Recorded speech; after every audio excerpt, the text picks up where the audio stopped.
Olá pessoal, nós estamos no nosso terceiro dia de jejum e eu tenho o privilégio hoje de compartilhar mais um devocional com você. Nosso tema hoje é jejum, oração intensificada. Se você ainda não começou essa jornada junto com a gente, você pode se inscrever, está aparecendo um QR Code aí na sua tela. Então faça sua inscrição, convide mais pessoas para que elas sejam abençoadas por esse tempo. Mas amém, abra sua Bíblia comigo lá em Mateus, no capítulo 6, no verso 16. A Bíblia diz assim: "E quando jejuardes, não vos mostreis contristados como os hipócritas." Olha que interessante. O legal é que a Bíblia não fala "e se você jejuar?" Não, ela fala "e quando você jejuar." Ou seja, o jejum deveria ser uma prática de todo crente. A Bíblia, ela já nos mostra isso. E o capítulo de hoje, nós vamos falar sobre o jejum. E o que é o jejum? O jejum, na verdade, é a nossa oração sendo intensificada. Lá em Atos, no capítulo 13, no verso 3, a Bíblia fala que eles oraram e jejuaram. Ou seja, não adianta só você fazer um jejum sem a oração. O jejum, ele sempre está acompanhado com oração. O jejum e a oração caminham junto. Ou seja, ficar sem comer apenas e não orar, não ter uma disciplina espiritual de leitura da palavra, por exemplo, nada mais é do que uma dieta. Então, olha, você deve fazer dieta também, mas não fale que a sua dieta é jejum. O jejum, ele deve ser acompanhado com a oração, amém? Só ficar sem comer não vai te acrescentar nada espiritualmente. Aquele caso, que você pergunta para o irmão: você está cheio do Espírito? Por quê? Ele fala: olha, eu não tive tempo de almoçar e por isso o Espírito Santo veio. Na verdade, não é assim. Você fica sem comer, mas você ora, você usa aquele tempo para ler a Bíblia também. E eu queria falar então alguns conceitos errados que as pessoas têm a respeito do jejum. A gente vai falar 7 desses conceitos para você que quer anotar aí. O primeiro deles é que algumas pessoas pensam que o jejum nos torna mais justos. A maioria dos crentes pensam isso. Mas a gente sabe, lá em Romanos, no capítulo 5, no verso 17, a Bíblia fala isso, que nós recebemos a abundância da graça e o dom da justiça.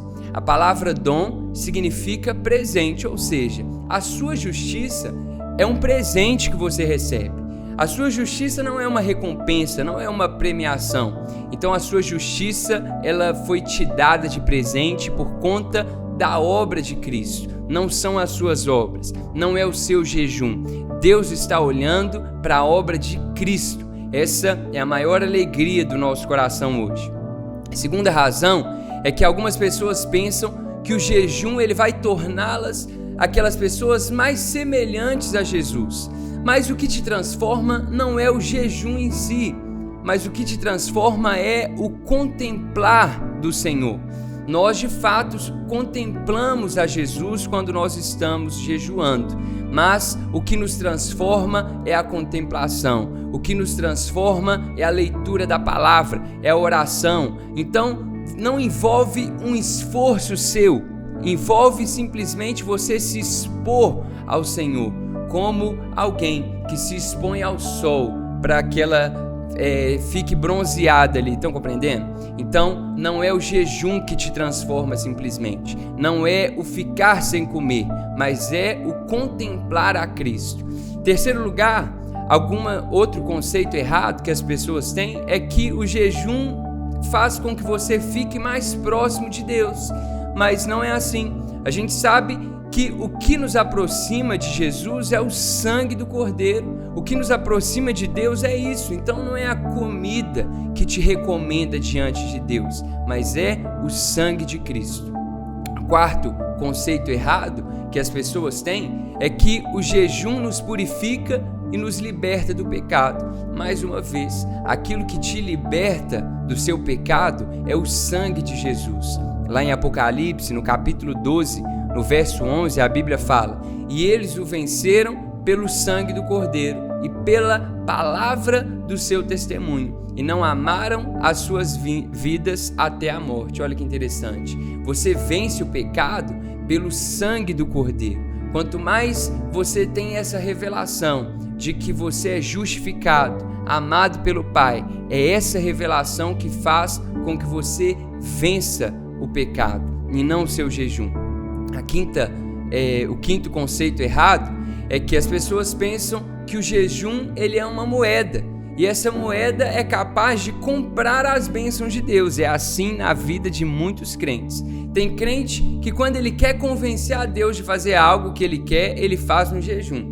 Ele pensa que Deus vai olhar para ele e vai pensar: olha, coitado dele, ele ficou 14 dias sem comer paçoca, eu vou abençoar ele agora. Deixa eu te dizer, Deus não te abençoa com base naquilo que você faz. Deus te abençoa com base naquilo que Cristo já fez por você. Ou seja, ficar com o estômago roncando não vai convencer a Deus de fazer nada por você. Em primeiro lugar, porque a bênção de Deus ela vale muito mais do que isso.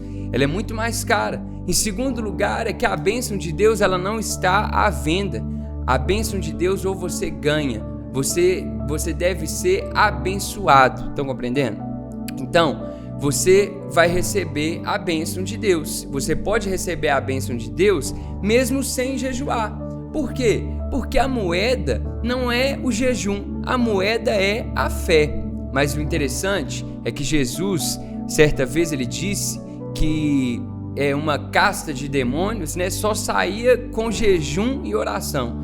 E os discípulos perguntaram: por que a gente não consegue expulsar esses demônios, Perguntaram para Jesus. E Jesus respondeu: por causa da pequenez da vossa fé. Ou seja, para receber algo de Deus, para expulsar um demônio, por exemplo, você não precisa da oração e do jejum. Você precisa da fé. A resposta é a mesma.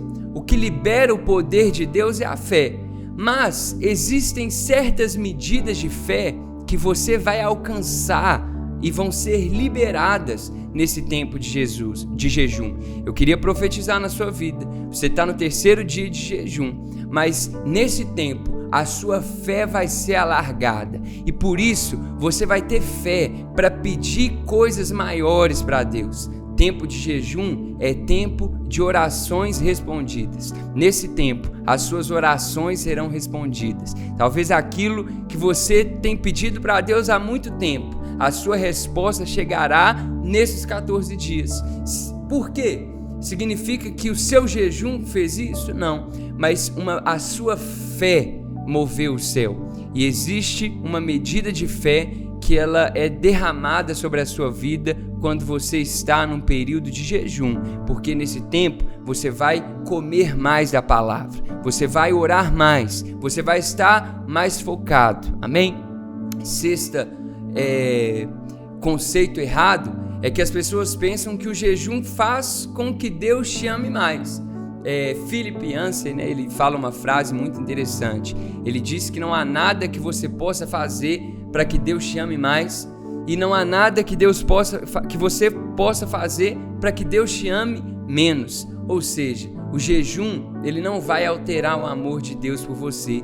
Deus já te amou no máximo. Amém, meus irmãos? Sétima razão, então, o sétimo conceito errado é que as pessoas pensam que o jejum ele tem o poder de forçar a Deus a responder a sua oração. Aquela pessoa que pensa que ela está colocando Deus contra a parede, Ela diz: Deus, você ficou me vigiando, para saber se eu ia comer um pedaço de linguiça escondido e eu não comi. Agora eu quero ver se você vai me abençoar também. Olha, você não vai convencer a Deus de te abençoar por conta do seu jejum. Por quê? Porque Deus é o maior interessado em te abençoar. Você não vai nunca colocar Deus contra a parede, porque Ele já está com os braços estendidos para você. Amém? Por isso, jejue, mas não confie no seu jejum para receber a bênção. O jejum, a oração, ela não é uma obrigação, não deve ser um peso, mas um prazer. Estão compreendendo? E a gente já falou 7 conceitos errados, mas por que eu devo jejuar então? Olha, Em primeiro lugar, sempre que você iniciar um desafio ministerial novo, você deve fazer um jejum. Jesus fez isso. Jesus, ele foi batizado por João Batista e ali marcava o início do ministério dele, e ele jejuou 40 dias após isso. Então, se Jesus, que é o Filho de Deus, sem pecado, se ele jejuou, você então deve jejuar também. Amém? O jejum, ele vai te dar uma capacitação nova. Em segundo lugar, o jejum, ele intensifica a sua sensibilidade a Deus. O jejum, você vai receber uma recompensa quando você jejuar. Amém? Olha, em terceiro lugar e último, para a gente encerrar, o jejum, ele nos ajuda a crescer.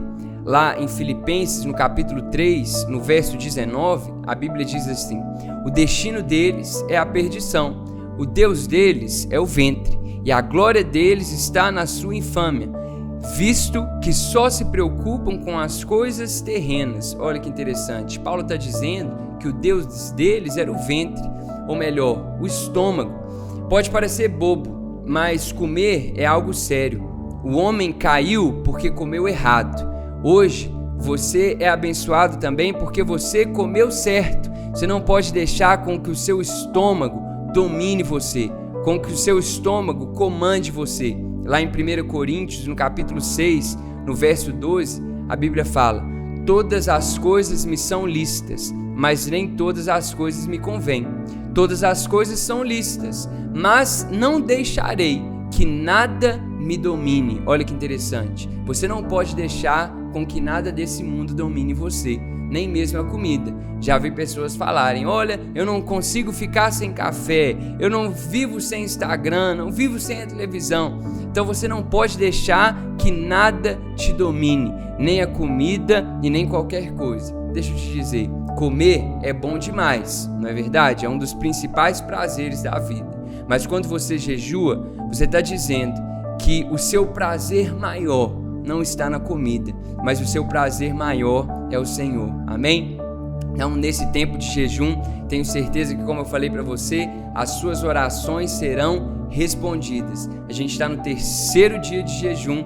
Vamos lá para 14 dias e eu tenho certeza que você vai ser profundamente abençoado. Fique na paz, em nome de Jesus.